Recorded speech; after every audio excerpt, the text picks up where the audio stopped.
Pro-Palestinian protesters pushed hard, but they did not change Kamala Harris' support for Israel. She underscored it in her acceptance speech as the party's presidential nominee, even as she affirmed the rights of Palestinians. President Biden and I are working to end this war such that Israel is secure, the hostages are released, the suffering in Gaza ends, and the Palestinian people can realize their right to dignity, security, freedom, and self-determination. Calls for a weapons embargo went unheeded. The platform agreed by the party Monday recommitted support for Israel, a ceasefire for hostage release deal, and a two-state solution. Harris has been more vocal on protecting Palestinian life, but former and current aides say her Israel policy is unlikely to diverge from President Joe Biden.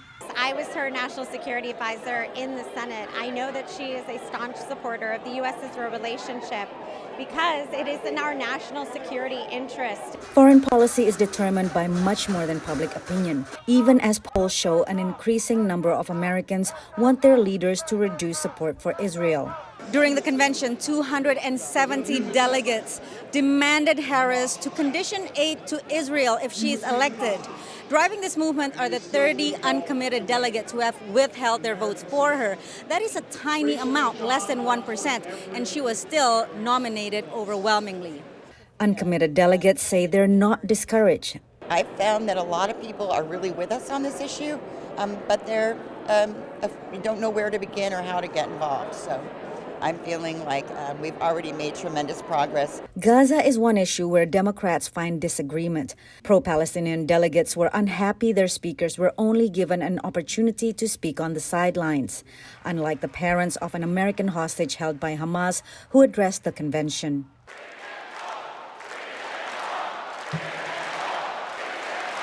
Pro-Israel delegates say the issue should not create division within the party. We're all concerned about the civilians of Gaza, but we're also concerned about the people of Israel and their safety and security. Scholars of social movements say it takes time and work to turn protests into agenda. Through the work of building coalitions and ultimately negotiating and compromising and finding a way forward that almost never gets all the way to where the protesters hoped it would get, but is nevertheless an important change. Uncommitted National Movement spokesperson Laila Elabet said they're in it for the long game.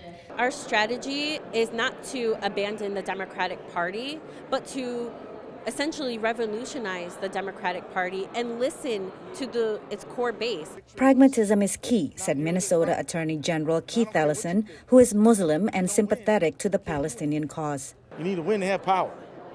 Harris, the numbers are up everywhere. The chances for success are higher. So although none of their demands were met, pro-Palestinian delegates say they're determined to push for their cause. Patsy, Widakuswara, VOANews, Chicago.